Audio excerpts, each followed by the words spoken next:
Okay, 2C, blood pressure and pre-testing, pre-exercise testing instructions. So blood pressure, systolic blood pressure is the contraction phase. Diastolic blood pressure is the filling phase, and the pulse pressure is the systolic minus the diastolic. So systolic is the top number, diastolic is the bottom or lower number. There's mercury columns, there's aneroid columns, which are the dial. Uh, and also, you'll see a lot of automated blood pressure cuffs. They should be made sure that they're tested for accuracy. Uh, but I mean, you're going to use whatever the facility has. Uh,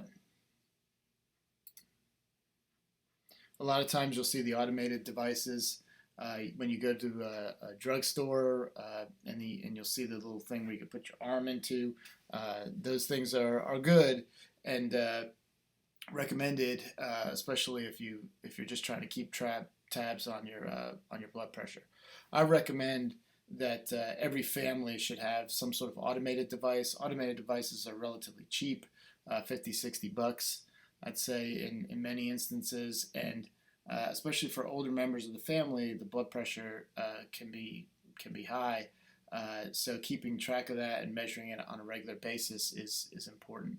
For you, if you measure it every once in a while, that's good, and if it's high, then you keep tabs on it. That's great. It's less of an issue. But as you get older, the rates of individuals with high blood pressure is very high. About 75% of people over 70, I would say, have high blood pressure. So especially as you get older, to monitor the blood pressure on a regular basis is important. The arm devices are better than the wrist devices. Uh, uh, Oops. Next. Cool. Okay, so the procedures. I will gloss through the procedures. We'll talk about the procedures in lab. I'm going to really talk about these procedures as it relates to issues you might have in the actual blood pressure values. Patients should be seated quietly for 5 minutes. Yeah, a lot of times this doesn't happen. You go to the doctor's office and you sit down. They start talking to you. They put the blood pressure cuff on, and while they're talking to you, the automated cuff is getting the values. So they're trying to save on time, but that can cause the blood pressure to be a little bit elevated. So if you're doing a blood pressure measure, the individual should sit quietly, and then you should not speak to them while the measure is being taken. So if they smoke, or you consume caffeine, you should wait at least 30 minutes before the measurement. Sometimes they'll do supine or lying down, and sometimes they'll do standing.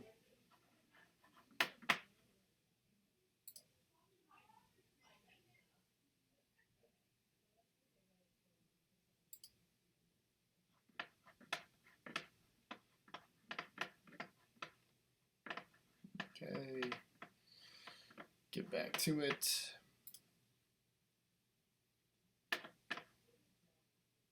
Okay, so with measuring it supine and standing, the big issue there is that if you stand up quickly and the blood pressure doesn't normalize, then the individual might have issues with regulating blood pressure. So as you're laying down, you'd expect it to be a little bit higher, and then when you stand, the blood could go more towards the feet, and then it may drop. So if your circulation isn't appropriate, then the blood pressure may drop, and that could be an issue. You want to make sure that the blood pressure cuff fits properly. If it's too big, the blood pressure may be artificially low, and if the blood pressure cuff is too tight, then it may be artificially high. The procedures we'll talk about again. We'll talk about them in lab. Uh, yeah, we'll talk about the rest of those. We'll talk about the rest of that in lab. There are different size cuffs, so again, make sure you have the appropriate size cuff. Some people might need a large cuff. So measuring exercise blood pressure, that is a hassle and a pain. If you're in a cardiac rehab facility, then they may measure blood pressure during an exercise test and during exercise.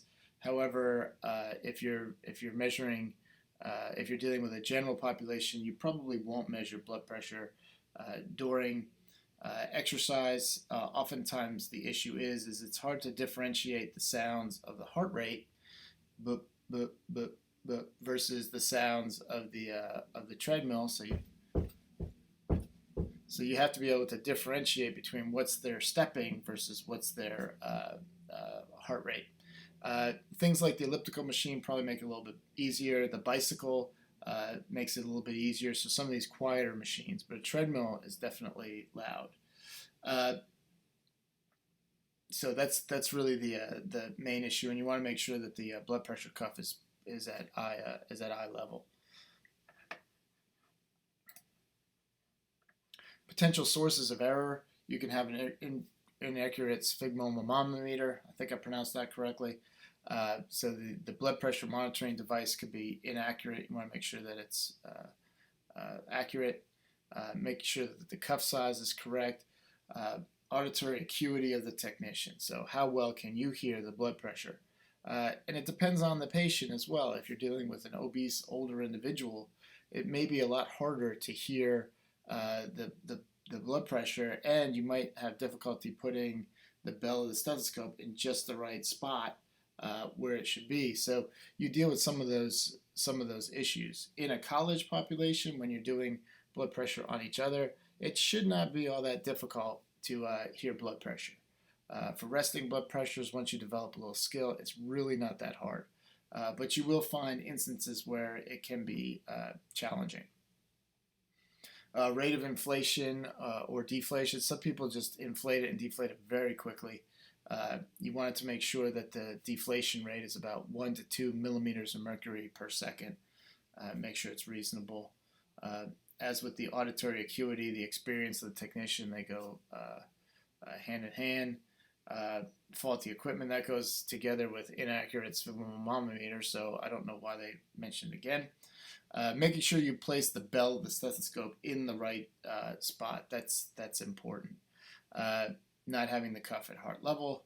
If there's some sort of strange abnormality, reaction time, background noise, and really the patient holding on if it's during exercise, that can elevate the blood pressure. So their arms should be free, but oftentimes if they're exercising, especially if it's an older individual, they may have balance issues. But blood pressure during exercise is challenging. If it's something that facility needs, then that's a skill you have to develop. But in most instances, we take resting blood pressures. It should be done on a regular basis, especially for middle-aged and older populations, or individuals where you know that they have high blood pressure or have a history of high blood pressure. Maybe they're taking medications and it's been regulated, but in those instances as well, make sure you take the blood pressure on a regular basis. It's relatively easy, so it's something that should be done. And if you do it with an automated cuff, that's fine. That's fine. That's one way of doing things, and really, it ends up being cheaper than to try to get a stand up sphygmomanometer and stethoscope and things like that. So this gives the classifications of blood pressure. I think you can read that. Now, one thing that I think you should look at is that lifestyle modification is a part of therapy. Oftentimes, it's not done, but it's still a part of the therapeutic modality. So people should be doing the lifestyle modifications. That's not optional. It's what you should be doing. Now, they also tell you whether or not you should be taking medications. You have compelling indications. So see people with heart failure, cardiac disease, kidney failure, those types of things. Those individuals listed on B on the. Here we go. Let's see. Oh, let's go back. Let's go back. Come on, back. There we go. So B listed right here as the compelling indications.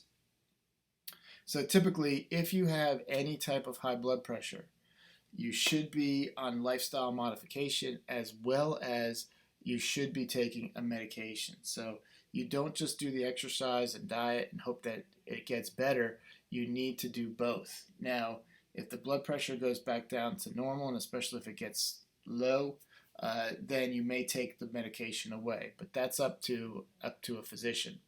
If the blood pressure is what's termed as stage 2 hypertension, then individuals may take a combination of two different drugs, two different blood pressure lowering drugs to try to normalize and get the blood pressure to a normal level.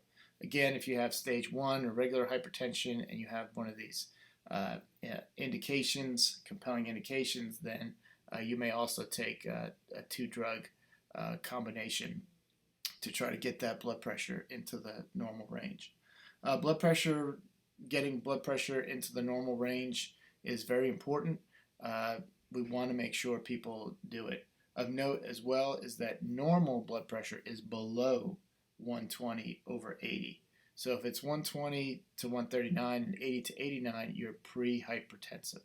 So oftentimes people consider that to be normal, and technically that's not normal. That's pre-hypertension. So in those cases, you monitor it, you engage in lifestyle modification, and you just keep tabs on it. And if it starts creeping up and going up into stage 1 hypertension, then you probably need to be put on medication. But one thing to keep in mind is that even if you're on medication, you still need to do the diet and exercise. It's not an either or, it's a both.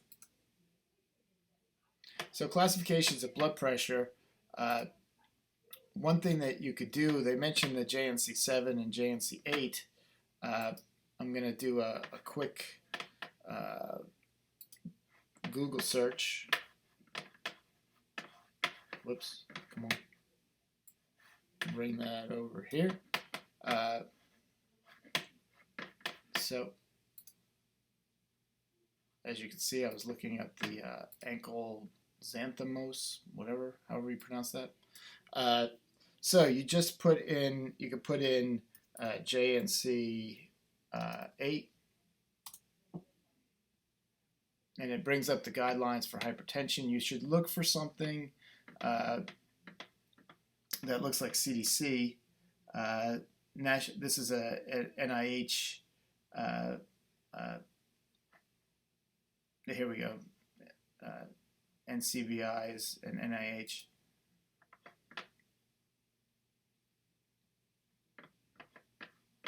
So then it brings you to this document, which talks about the recommendations.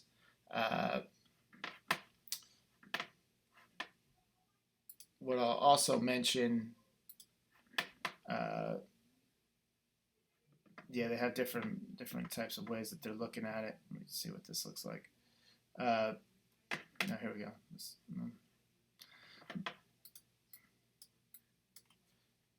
JNC7 was clearer in this instance.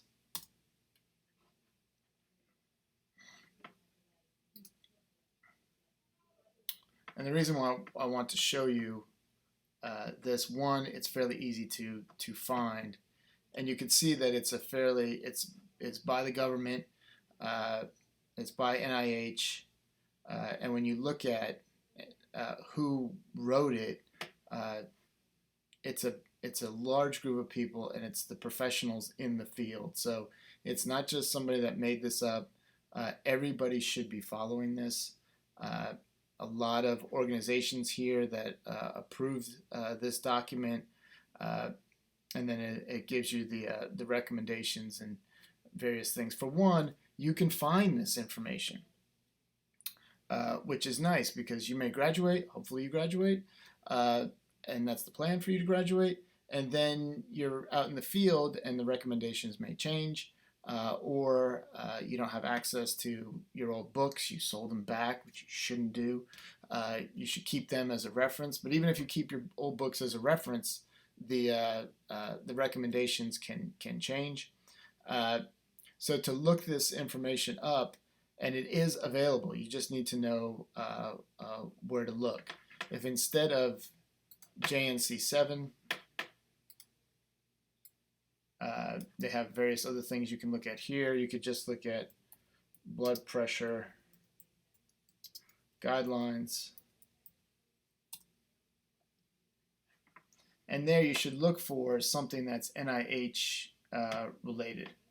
And that should hopefully, see here the 7th report. It should bring you to something you recognize, and then you see, okay, Joint National Committee, that's what I should be looking for. I say JNC, oh yeah, I remember that from class. And say, okay, that's the document I need to go to. So these documents are not that difficult to find. They are available to you. Move that over here, out of the way. Okay. Come on, make it big. There we go. So they have a classification scheme. They have evidence-based guidelines for management of blood pressure. And again, they want you to do the diet and exercise, as well as decrease your alcohol consumption, as well as stop smoking. You know, if you have these things that are wrong, they want you to make sure you rectify them. But keep in mind, especially as we get older, that you may be doing everything right. You may eat well, you may exercise, but due to your genetics, you still have high blood pressure. And those individuals should be taking the medication because, for one, there's nothing to fix. So you're already doing the exercise. You're already eating a low-salt diet. You're already eating plenty of fruits and vegetables and whole grains and things like that. There's nothing really to fix. The only thing that you can do in addition is to take a medication. And that is what the medication is there for. So people should take the medication in those instances. It's been very well proven that that high blood pressure will increase your risk of stroke, increase your risk of heart disease, and decreasing blood pressure will save lives. There was a seminal study many years back, and they gave some people blood pressure medication, and they didn't give blood pressure medications to the other individuals. And after a few years, they were looking at the results, and they were blinded to who was in which group. And what they found was that the results in one group were so significant that it was unethical to keep the other group from getting this treatment. So in essence, they found that, hey, if people were taking, and the group was the people taking the blood pressure lowering medication. So it became very evident that regulating and normalizing blood pressure will save lives. And that's why you see a lot of blood pressure medications, and you'll see a lot of push to make sure that people monitor their blood pressure as well as treat their blood pressure if it's high.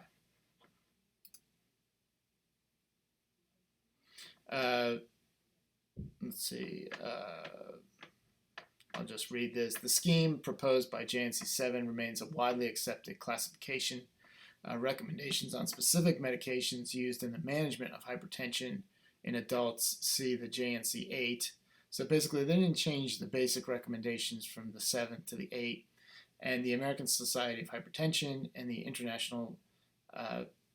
Okay, so those are the people that made the adjustments. The relationship between blood pressure and cardiovascular risk is continuous and consistent and independent of other risk factors. So it's a very important value. Lifestyle modification is the cornerstone of therapy. Oftentimes it's ignored. People don't do it. They just go to the medication. And again, the medication is important. People need to take the medication. But they also need to do the physical activity. They need to get their weight down to a reasonable normal weight. They recommend the DASH diet, which is rich in fruits and vegetables, low-fat dairy products, reduced saturated total fat, and reduced dietary sodium. And the dietary sodium is pretty significant. And moderate the alcohol consumption. It's not listed here, but smoking should also be. Individuals should not smoke. So for resting heart rate, so that's it for blood pressure. For resting heart rate, below 60 is bradycardia, so it's a slow heart rate. 60 to 100 is normal, and above 100 is tachycardia. Oftentimes when you see these, you have to kind of put them into context. So if a blood pressure is above 100, when is that normal? Come on. Nothing? Okay. When you exercise, it's normal. When is it normal if it's below 60? It's normal if it's below 60 is if you're an athlete, especially an aerobically trained athlete, and you have increased vagal tone, so increased your parasympathetic stimulation is greater, and then the resting heart rate could be below 60. So in those instances, it's normal. But if somebody is in some sort of ventricular rhythm or they have some sort of heart block, a third degree heart block, their heart rate might also be below 60. And in those instances, it's not normal. So you kind of have to put it into context and see what's going on with this individual to say, okay, this is a normal heart rate, it's not a normal heart rate. Also, with tachycardia, are you exercising or are you just sitting there? If you're just sitting there and your heart rate is 120, 130, 140, that's high. That's not normal. So what is going on? What's causing that? What do you do with that? So as well as what is the heart rhythm? Locations for heart rate measurement. Oscillations, the third intercostal space. So that's if you're measuring it or listening to it with a stethoscope. You've got the brachial pulse, the carotid, or the brachial would be in your arm. The radial would be in your hand. The carotid would be in your neck. Temporal would be in your head. Most people don't do it that way. Most people will either do the carotid or the radial pulse.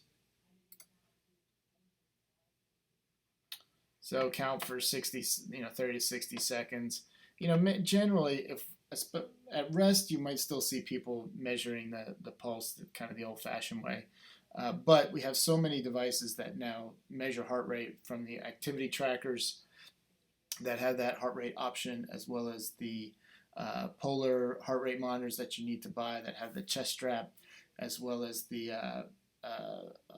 watch associated with it. Those things are really, especially if you're trying to measure it during exercise. I mean, that's kind of the go-to. Back in my day, I was in grad school in the mid to late 90s, and even then, that's when Polar just started coming out with their heart rate monitors. The only way to really measure heart rate was either through an EKG, which was obviously not practical while you were exercising, or to stop your exercise and try to take a heart rate, which was also kind of inconvenient. I'm working out, I don't necessarily want to stop, as well as when you stop the exercise, your heart rate starts to drop pretty much immediately. So there were definitely some issues with it, but now with the various types of technology, determining a heart rate is fairly easy. Heart rate can fluctuate, stress, time of day, eating. It's lower if you're in the supine or the laying down position than sitting or standing. It can be an indicator for cardiorespiratory fitness, but not always. The basic ECGs, I mean, I figured you got this in anatomy and phys, and I figured you probably got it again in exercise phys, but I'll just mention it real quick. The P wave, depolarization of the atria. PR interval is the delay at the AV node, so how much time does it take between the depolarization of the atria towards the depolarization of the ventricle, which is the QRS complex. ST segment and T wave is the ventricular repolarization. These are important in cardiac rehab if a person has had heart disease or a heart attack, to look at these values and see, okay, how is this changed? Are they looking normal? Are they abnormal? Do they look different than the way they should? Those types of issues. One thing that I think is important for you to kind of know about with these leads is there's the single lead, which is just looking at the heart in one plane, versus the 12 lead ECG. And the big benefit of the 12 lead is that you get multiple views of the heart. Yeah, I think it's here. So if there's something wrong electrically with the heart, if the beat is not going properly from the SA node to the AV node to the bundle of His to down the bundle branches and the Purkinje fibers, if that's not normal, you will see that on every lead. But if you have a part of the heart that's not receiving an adequate blood supply. And there's differences as the electricity goes through one little section of the heart. Then the 12 lead ECG is better for that. So it depends on what you're looking for, what you're trying to figure out. If you're trying to figure out that ischemia, so decreased blood flow, plaque buildup, or blockage, or heart attack, the 12 lead is definitely the way to go. If you're just looking at what's the electrical function of the heart, then the single lead is fine for that. The next couple slides. Come on. There we go. So this just shows the different types of leads. Lead 2 is typically what you're seeing. This is what the leads look like. So you'd also have a electrode here, an electrode here, and one down here and here. So right arm, right leg, left leg. You will also see those, and this is the way it looks on an actual person. That's it.